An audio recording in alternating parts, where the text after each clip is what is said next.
साथियों नमस्कार। साथियों, आज भारत के इतिहास का बड़ा ही पावन दिवस है। आप सभी लोग जान ही रहे हैं कि भारत आज अपने गणतंत्र दिवस को मना रहा है और साथ में आध्यात्मिक दृष्टि से भी आज बहुत पावन दिवस है कि आज बसंत पंचमी है। तो सबसे पहले तो देश के लिए जय हिंद और फिर श्री बसंत पंचमी के लिए प्रणाम सभी को।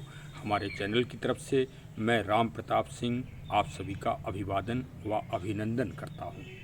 हमारे चैनल ज्ञान एंड नॉलेज में आप सबका बहुत बहुत स्वागत है।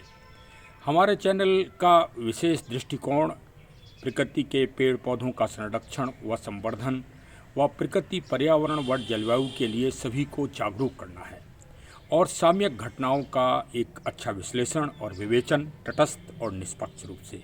तो आप सभी भी इसके भागीदार बनिए, हमारा उत्साहवर्धन करिए, हमको खुशी होगी। आज हमारे चैनल की जो एक शाखा है नर्सरी पाठशाला, जिसमें पेड़ पौधों की विशेष जानकारी दी जाती है और दुर्लभ पेड़ पौधों को के बारे में जानकारी भी देते हैं और उनके संरक्षण का उपाय भी बताते हैं। आज सामने आप देख ही रहे हैं कि ये एलोवेरा, आज आधुनिक नाम जो इसका है एलोवेरा, और इसको वैसे ग्वार पाठा पहले देहात में कहा जाता था। जब बचपन में हम लोग छोटे थे तो ग्वार पाठा सुनते थे इसका नाम, और घृत कुमारी आदि बहुत सारे नाम हैं। हर राज्य में भारत के ये बहुधा पैदा होता है और हर क्षेत्रीय भाषाओं में इसके अलग अलग नाम हैं और इसकी दिव्यता और अनमोलता का जितना बखान किया जाए उतना ही खजाना है। अब खजाने में, जब खजाना हमने नाम ले दिया तो खजाने में तो कितनी बहुमूल्य धातुएं, रत्न और क्या क्या होता है इसका वर्णन नहीं किया सकता। उसी तरह से एलोवेरा की गुणवत्ता है हमारे शारीरिक स्वास्थ्य के लिए। और आज जो हम इसका शारीरिक स्वास्थ्य के अलावा, क्योंकि हमारे जो सुंदरीकरण में, हमारी त्वचा की सुंदरता में, हमारे निखार में, आजकल आप आधुनिक उसमें देख ही रहे होंगे कि जितने भी स्वास्थ्य संबंधी फार्मेसी या दवाएं बन रही हैं उसमें ये नंबर 1 है। और इसमें और अमृता गिलोय में टक्कर चल रही है और हम तो दोनों को ही समकक्ष मानते हैं। और चूंकि गिलोय बेल स्वरूप है और ये एक पौधे स्वरूप में होता है, तो चलिए आज इसी के बारे विशेष आज इसके तत्वों के बारे में हम आपको बताते हैं।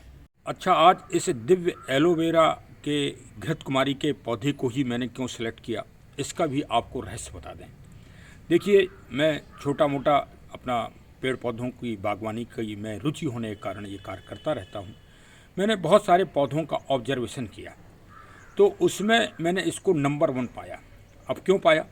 क्योंकि इसको एक पौधे को अगर आप लगाओ तो इसके नीचे से अन्य छोटे छोटे पौधे इस तरह से निकलने लगते हैं। मतलब एक तरह से गणतंत्र के स्वरूप में ये गणराज्य कहा जाए और प्रत्येक छोटा पौधा भी अपने अस्तित्व को लेके चलता है और कहलाता तो भाई घृत कुमारी ही है। मतलब राज्य तो अलग अलग होंगे लेकिन कहलाएगा अखंड भारत ही। तो इस तरह से इस पेड़ में की जो संरचना है, जो प्राकृतिक संरचना है, वो भारत के गणतंत्र से मेल खाती है। आज 26 जनवरी का पावन दिवस है ही, तो मैंने सोचा कि इस पौधे को सेलेक्ट किया जाए और इसको ही आज रोपित किया जाए। और ये मैंने देखिए रोपित भी कर दिया है। ये सुंदर पौधा लगा है, छोटे से गमले में ही लगा है। आप लोग भी इसे अपनी बगिया में स्थान दीजिए। ये सुंदरता का प्रतीक तो ही है ही, साथ में जो इस मतलब औषधि भजन का तो ये खजाना समझो आप। इसका रोज़ अगर आप एक पत्ती तोड़ के इस तरह से सेवन कर लें तो आप ये समझिए कि आपके शरीर की शारीरिक शक्ति, आपके शरीर की सुंदरता और कांति में वृद्धि अवश्य होगी।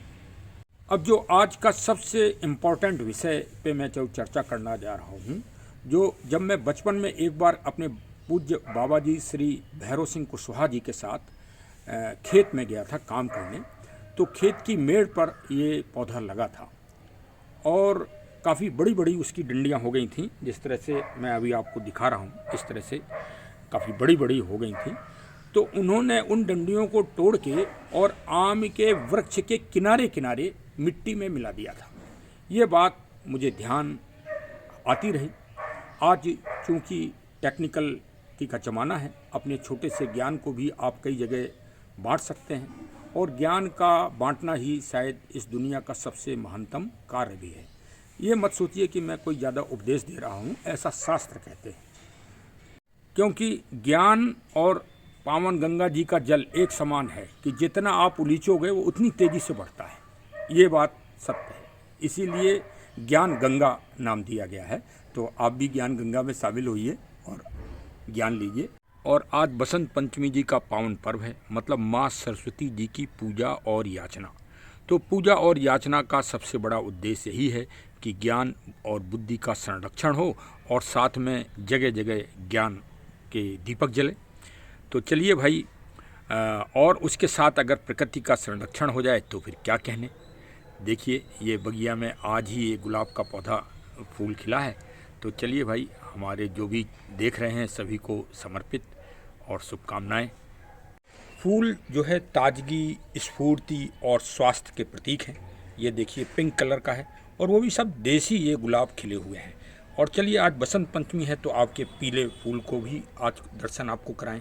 ये देखिए, ये पीले फ्लावर, ये 1 जनवरी के बाद ये पहली बार आज दिखाई दे रहे हैं इतने फ्लावर। अभी तक तो तापमान ही बड़ा बेकार था, आज ये दिखाई दे रहे हैं। तो चलिए, इनके साथ आप खुश होइए, मुस्कुराइए।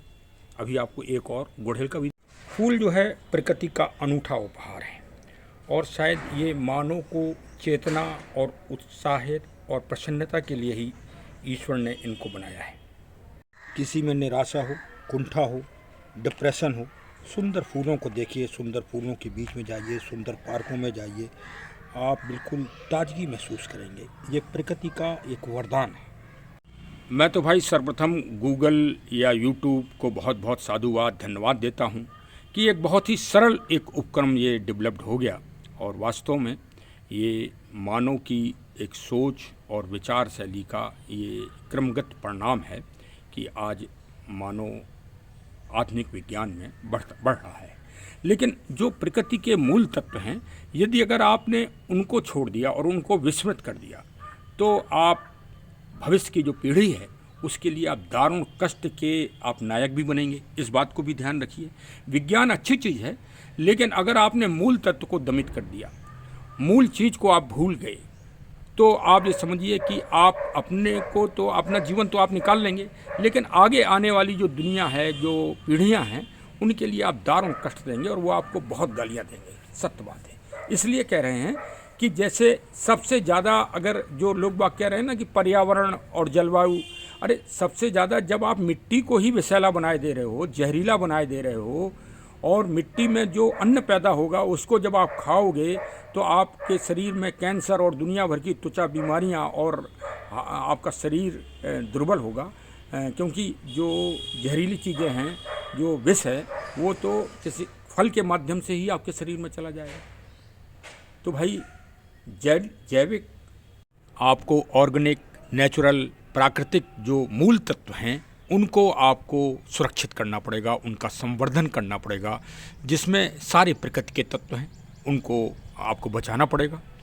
तब आप इस पृथ्वी की मिट्टी के मूल तत्व को आप बचा सकते हैं।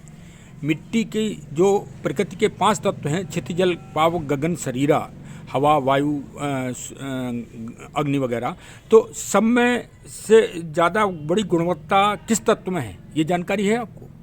नहीं होगी। चलिए, मैं आपको बता रहा हूँ कि पृथ्वी में एक सुगंध जो तत्व है वो अन्य 4 तत्वों में, प्रकृति के अन्य 4 तत्वों में नहीं है। प्रकृति में सुगंध तत्व है और जीवन का जीव शक्ति है। तो इस भूमि और मिट्टी के सुगंध और जीव तत्व को, संरचना तत्व को, रचनात्मकता तत्व को, सृजनात्मक तत्व को आप कैसे बचाएंगे?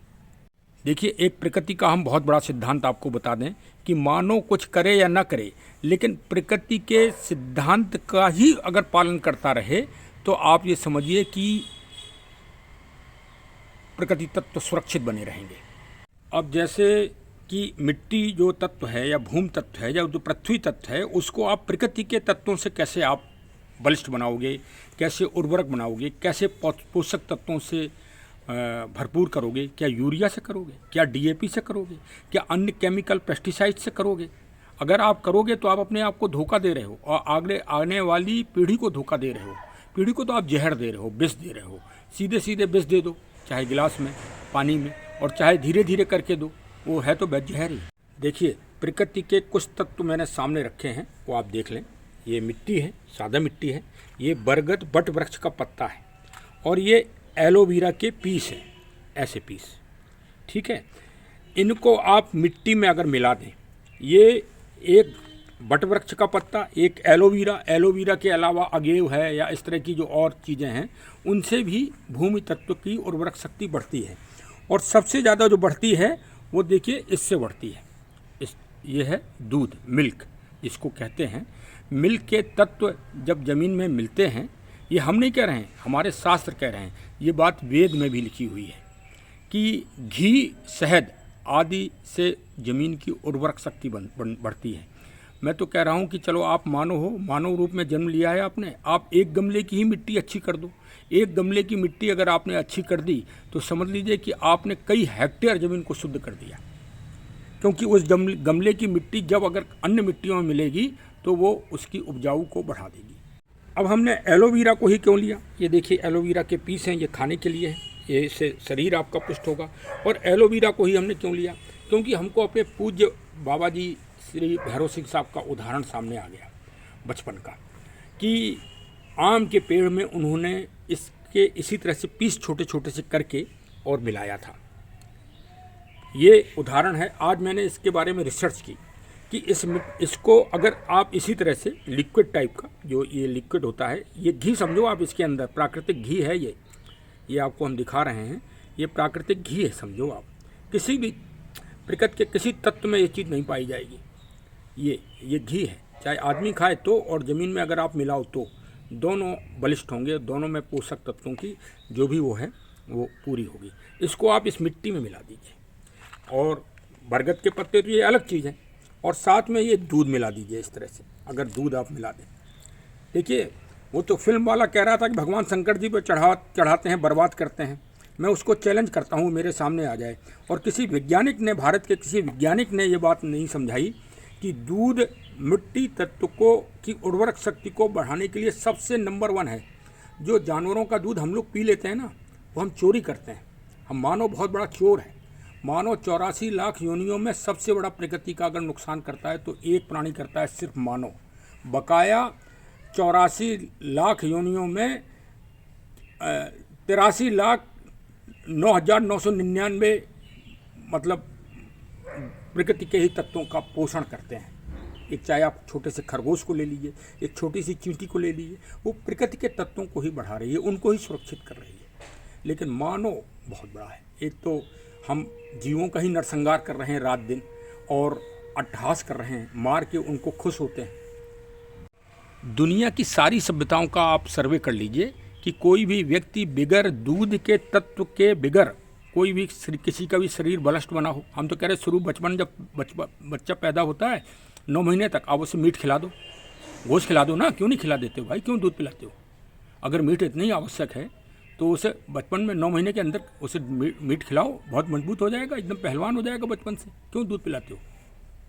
और इस बात का बहुत दुख है कि किसी वैज्ञानिक ने उस फिल्म के प्रति कोई तत्व नहीं रखे, वैज्ञानिक तत्व, एग्रीकल्चर वाले तत्व।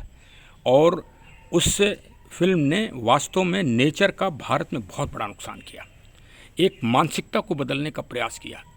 एक सनातन या अन्य लोग हैं जो दूध का तत्व मिट्टी में मिलाते हैं, तो आप कैसे मिलाओगे? अगर ऐसे मिला दोगे तो अभी लोग बाग, जैसे हम मिला रहे हैं, तो अभी लोग बाग देखेंगे तो ये कहेंगे कि ये तो महामूर्ख हो गया, कालिदास हो गया ये। अगर हम इसी चीज़ को भगवान शिव पर अर्पित कर देंगे तो कहेंगे कि हम पूजा कर रहे हैं। अरे वो भगवान शिव के वो एग्रीकल्चर और पर्यावरण और प्रकृति के संरक्षण के केंद्र हैं। जहाँ जहाँ शिव की जी की जो है मठिया बैठी है, विराजमान है, वो समझ लीजिए कि प्रकृति की मिट्टी की उर्वरक शक्ति को बढ़ाने के तत्व हैं। मैं तो कह रहा हूँ कि दुनिया का कोई वैज्ञानिक आए, इसका सर्वे कर ले। एक बट वृक्ष के पेड़ के नीचे की मिट्टी का सर्वे कर ले और भगवान शंकर जी के आसपास की मिट्टी का सर्वे कर ले और अन्य जगह की मिट्टी का सर्वे कर ले। हम तो कह रहे ऐसा नहीं है, भगवान राम जी के भी मंदिर हैं, लेकिन वहाँ की मिट्टी में और भगवान शिव जी की मिट्टी मंदिर की मिट्टी में, दोनों में बहुत अंतर होगा। आप करो ना, जांच करो ना। तो हमारा कहने का मतलब ये है कि आप अपने घर की बगिया की मिट्टी, जो ये बड़े हो जाते हैं, तो इन पत्तों को आप जो है बर्बाद ना करें। हमारा कहने का मतलब ये है, इनको काटें इस तरह से, तो देखिए दो बातें हो जाएंगी कि ये पेड़ आपका ये सीधा भी बना रहेगा, नहीं तो ये पेड़ अक्सर टेढ़े हो जाते हैं, तो अगर आप काट देंगे तो टेढ़ा भी बना रहेगा।